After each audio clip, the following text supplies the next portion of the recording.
Oi, gente, tudo bem? Aqui é a professora Gislene para mais uma aula de língua portuguesa. Pegue o fascículo Aprender Sempre, volume 1 do 8º ano para continuarmos. E o que vamos estudar hoje? Faremos as questões de 1 até 9 e a habilidade que contempla essas questões é a 35. Dê um like se você gostar da aula, compartilhe o vídeo, inscreva-se no canal, divulgue o conhecimento. Cola comigo que você passa de ano. Bora estudar? Na página 2 do fascículo de vocês. Uma narrativa, uma história contada por alguém, segue algumas orientações. Há alguém que é o narrador, que conta uma história, que é o enredo, que acontece com alguns personagens. Essa história acontece em um determinado lugar, que é o espaço, e dura um determinado tempo. Vamos aprofundar esses elementos da narrativa que foram estudados no 6º ano. Os elementos da narrativa são narrador, enredo, personagem, espaço e tempo. O narrador. Nós temos 3 tipos de narradores. O primeiro aqui, narrador personagem, é aquele que, além de narrar a história, ele também participa dela. Por isso, o foco narrativo é de primeira pessoa. O narrador observador é aquele que narra a história e não se envolve com ela e nem com os personagens. Por isso, nós o chamamos de neutro. E seu foco narrativo é de terceira pessoa. O narrador onisciente, assim como o narrador observador, o seu foco também é de terceira pessoa, mas com uma diferença muito importante. O narrador onisciente expõe suas impressões sobre a história e sobre os personagens. O enredo. O enredo possui 5 outros elementos, que é situação inicial, conflito, desenvolvimento, clímax e desfecho. A situação inicial é o primeiro contato que temos com os personagens, com o espaço, com tudo que está sendo narrado. É a apresentação da história. O conflito é o desafio, o problema que os personagens precisam resolver para atingir seus objetivos. O desenvolvimento são as ações dos personagens. É toda a trama e o suspense que culmina no clímax. O clímax é o momento da narrativa em que a ação atinge seu ponto máximo, tornando o desfecho inevitável. E por último, o desfecho é a solução do conflito produzido pelas ações dos personagens. É o momento da narrativa em que há premiação para aqueles que se comportaram bem e uma punição para os que se comportaram mal. Os personagens. A gente tem 2 tipos de personagens, os principais e os secundários. Os principais nós também chamamos de protagonistas, são os personagens mais bem desenvolvidos na história. Tudo o que acontece com esse personagem é o foco da narrativa. Os secundários, que nós também podemos chamá-los de coadjuvantes, é o que auxilia no desenvolvimento da história. Ele está na história para servir o personagem principal. Continuando com os elementos da narrativa. O espaço é onde ocorrem os acontecimentos do enredo. Aquilo que nós vimos anteriormente, situação inicial, instauração de conflito, etc., Tudo isso acontece num determinado espaço. E o tempo? Nós temos dois tipos, o psicológico e o cronológico. O tempo psicológico é aquele que passa pela mente das personagens, são as suas memórias. E por isso, não dá para ser medido. Por exemplo, para vocês entenderem melhor.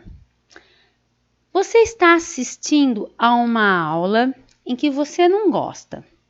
5 minutos para você vai parecer uma eternidade. Por quê? Porque neste caso, o tempo psicológico é aquele que transmite as sensações experimentadas durante o tempo em que, nesse caso, a aula aconteceu. Então, ele exprime as sensações dos personagens. E o cronológico é o tempo analisado com base no relógio, no calendário, né? Nos dias da semana, nos minutos, nas horas. É o que atribui uma idade às coisas. Feitas essas rápidas considerações sobre os elementos da narrativa, vamos para a leitura dos contos. O primeiro que nós temos aqui é O Encontro, e o autor é Leonardo Brasiliense. Não deu tempo de esconder a mosca. O homem já esperava há meia hora no restaurante, e a mulher tinha que chegar justo quando ele acabara de matar a mosca. Ela, que tanto perturbou nos últimos minutos, agora incomodava ainda mais.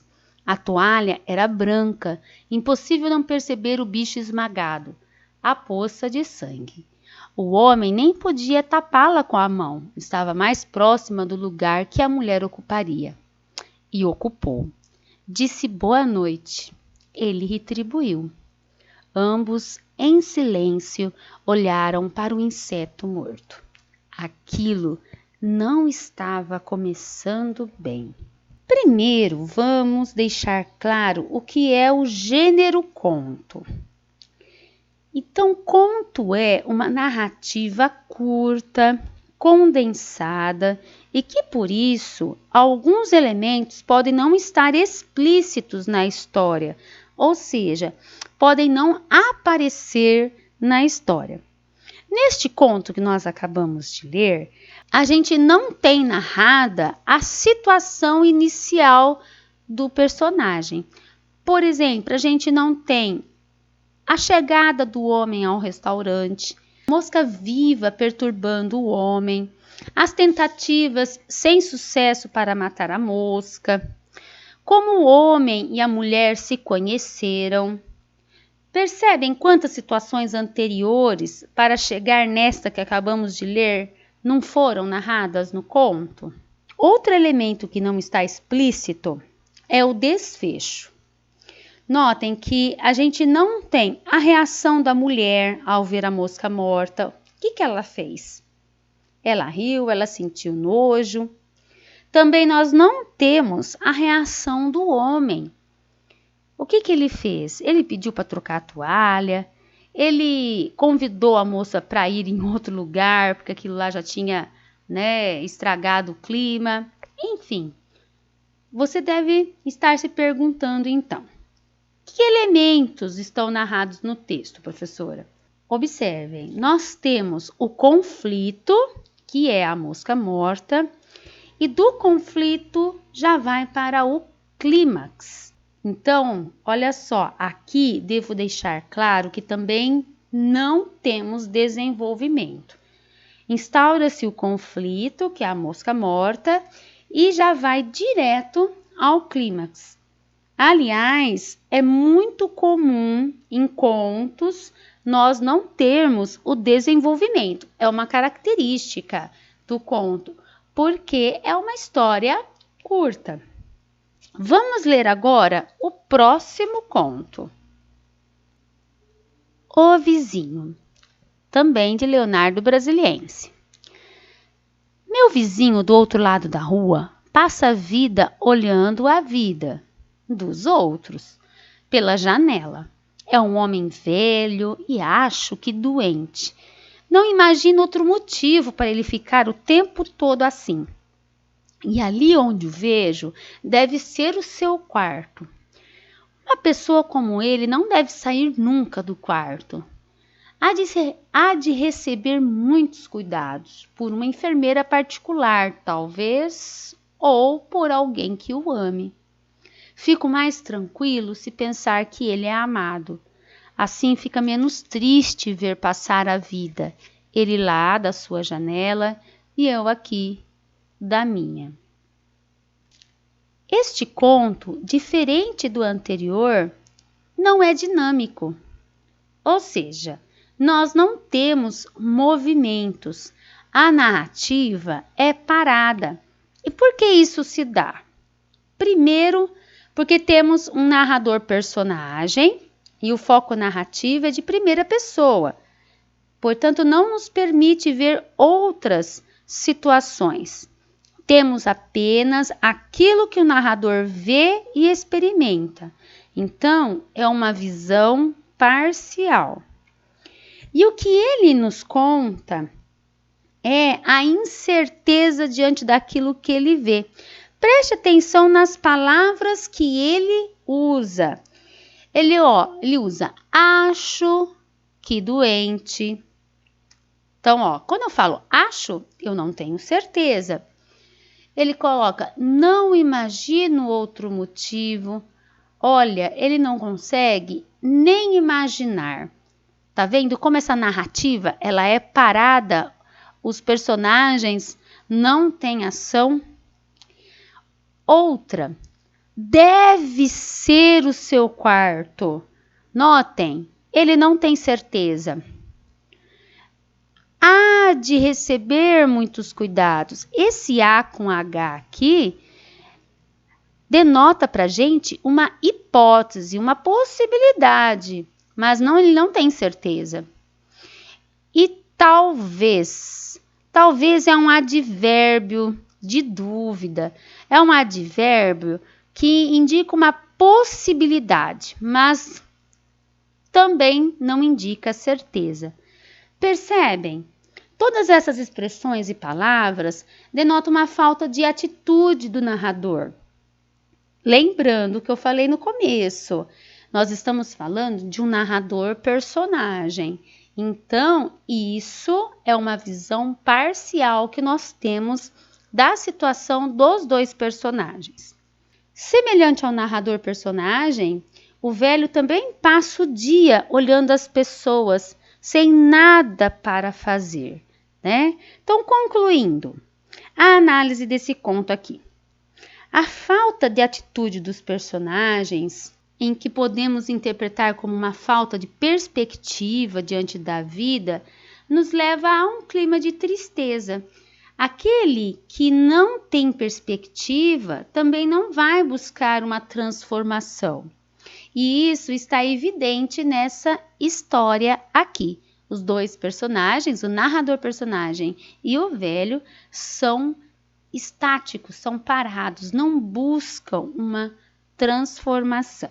Feita essas análises que vai ajudar, né, a nós fazermos as atividades, vamos ver a atividade 2 aqui. Observe o quadro. Nele estabelecemos os elementos do primeiro conto. Faça o mesmo para o conto O Vizinho. Então, nós temos aqui personagens, narrador, tempo e espaço. Vamos ver, então, O Vizinho. Quem são os personagens? Prestem atenção. O narrador, o tempo e o espaço. Esse tempo aqui, ele é cronológico ou psicológico? E o espaço, qual é? Esse narrador, ele é de foco de terceira pessoa ou primeira pessoa? E quem são esses personagens? Não tem personagem? Ou é um personagem só? Então, releiam, preste atenção na análise que foi feita, que vocês vão saber responder. Vamos para a questão 3. Você sabia que em 2010 a Academia Brasileira de Letras, ABL, organizou um concurso de mini contos? Olha, gente, se conto já é uma narrativa condensada, imagina então um mini conto. É uma narrativa mais condensada ainda. Além de serem textos autorais e inéditos, os mini-contos deveriam conter no máximo 140 caracteres, o espaço de um tweet. Vamos ver então os contos. Vamos fazer a leitura. O primeiro lugar aqui, de Bibiana Silveira da Pieve, do Rio de Janeiro. Toda terça ia ao cinema e voltava ensolarada. Contaram ao marido sem a menor anestesia. Foi achada numa quarta, sumariamente anoitecida. Segundo lugar, da Carla Ceres Oliveira Capelete, de Piracicaba. Joguei, perdi outra vez.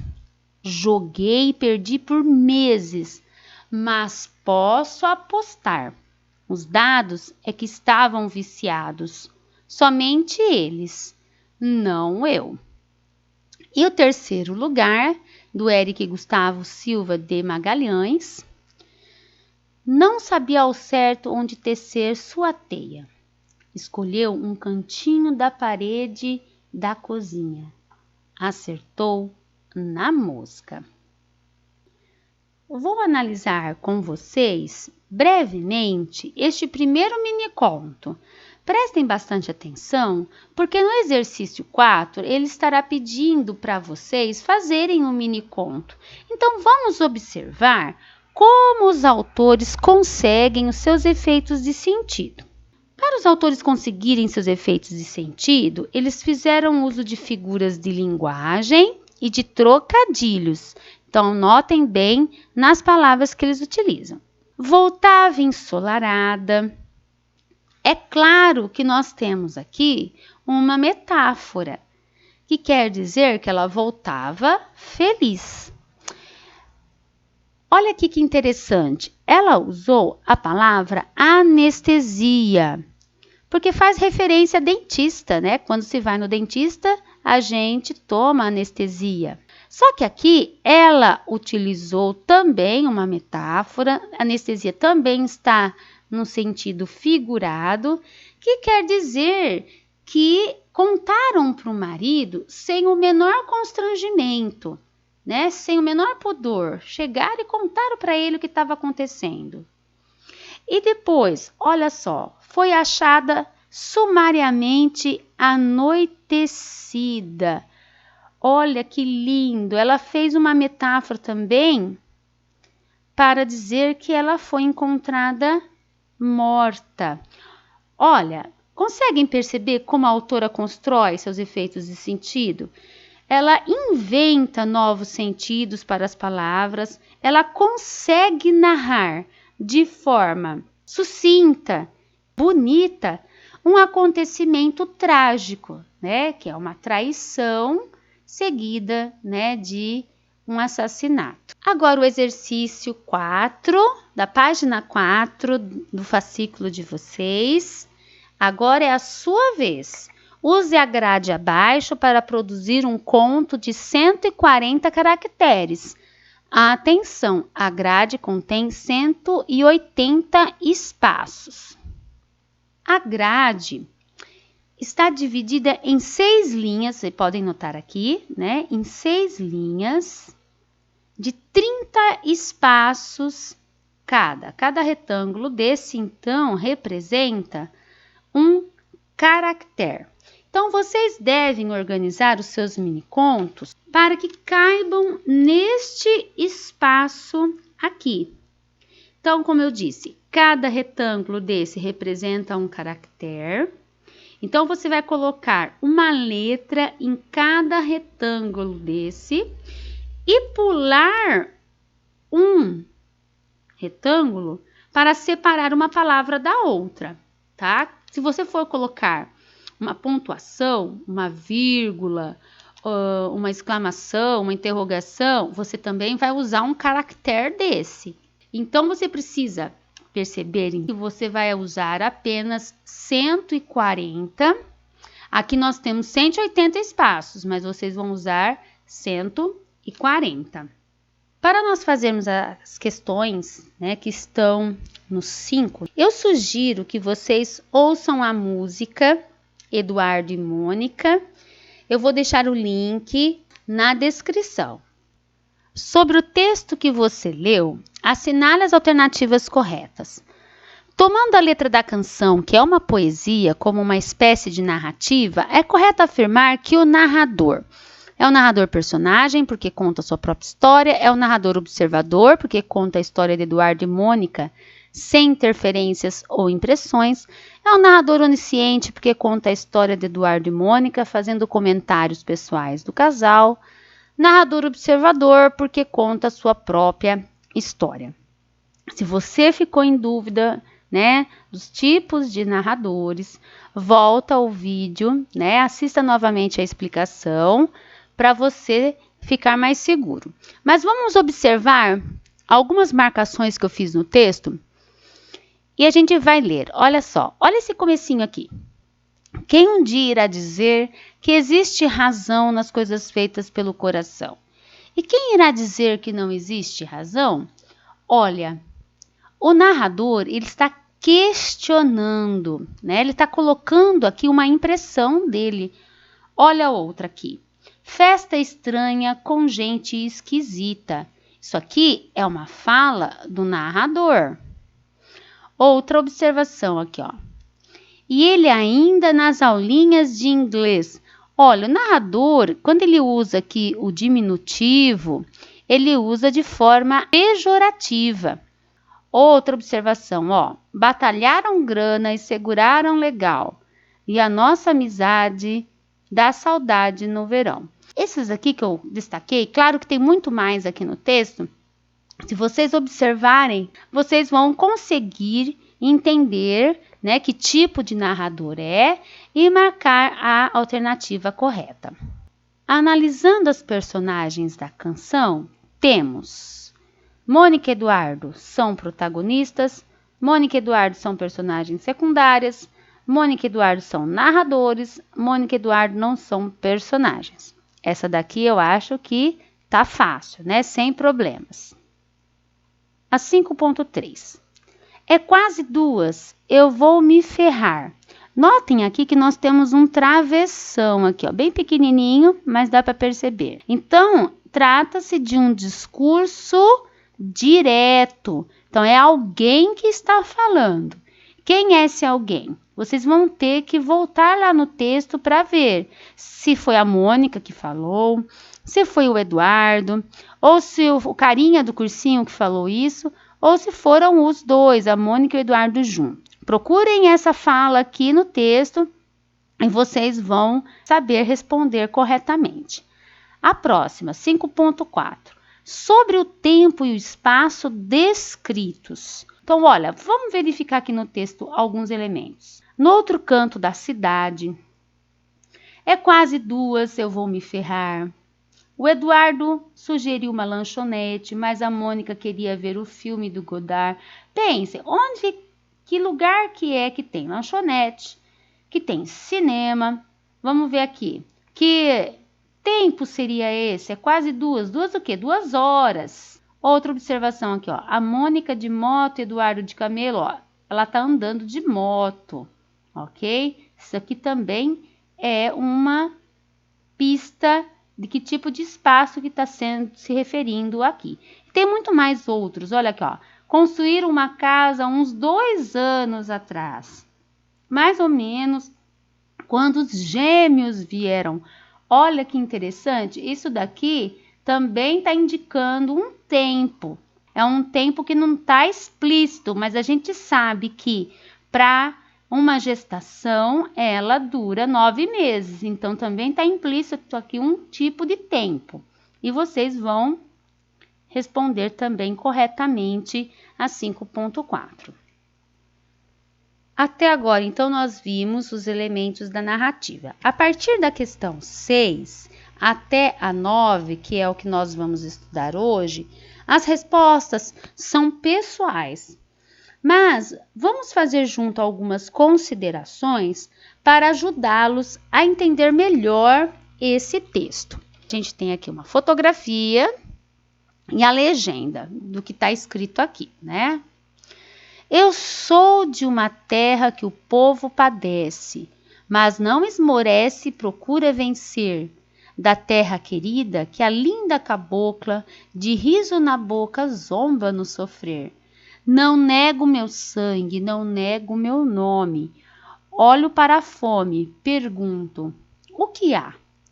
Eu sou brasileiro, filho do Nordeste, sou cabra da peste, sou do Ceará. Vamos aprofundar a leitura deste texto, verificando o significado de algumas palavras que eu destaquei aqui. Então, padece. Padece é sofrer mal físico ou moral. Então, ele fala que ele é de uma terra em que o povo sofre, mas não esmorece. Então, o que é esmorecer? É tornar sem ânimo, sem forças, enfraquecer. Então, olha, ele é de uma terra que o povo sofre, mas não desanima e sempre procura vencer. Caboclo é o indivíduo que é, especialmente habitante do sertão, com ascendência de índio e branco e com os modos desconfiados. É o caipira, o roceiro, o matuto. A linda cabocla, né? É a linda caipira, de riso na boca, zomba do sofrer. Olha só, é um povo sofredor, mas que não desanima e zomba do sofrimento. E depois, cabra da peste. É um indivíduo forte, admirado por seu valor, coragem, disposição ou outra virtude. Então, notem então que este eu lírico que está falando aqui, né, é uma pessoa sofredora, mas que não esmorece, não desanima. E ele é uma pessoa admirada pelo seu valor. O poeta Braulio Bessa tatuou 2 estrofes do poema Sou Cabra da Peste, do poeta Patativa do Assaré. Por que Braulio Bessa tatuou esses versos? Olha, nós estudamos, né, que fazer uma tatuagem é algo permanente, nunca mais você tira. Então, o que faz uma pessoa tatuar versos, né, no seu braço? 8. Há algum poema ou canção com o qual você se identifique? Qual? Coloque aqui o nome do poema, quem é o autor deste poema, em que livro está esse poema que você gosta, ok? Coloque todas as informações certinhas aqui. E a última de hoje, copie na caixa do texto os versos mais significativos da canção ou do poema escolhido por você. Então, gente, coloque aqui nesse retângulo o poema, os versos, né, que você colocou, do poema que você colocou aqui. Coloque os versos. Não deixe a professora curiosa, tá? Eu quero saber por que você gosta tanto dessa música ou desse poema, tá? Coloque aqui então o verso ou os versos que te chamam mais atenção, ok? Obrigada por ficarem até agora. Deixe o seu like se você gostou da aula. Inscreva-se no canal. Compartilhe o conhecimento. Um beijo. Fui!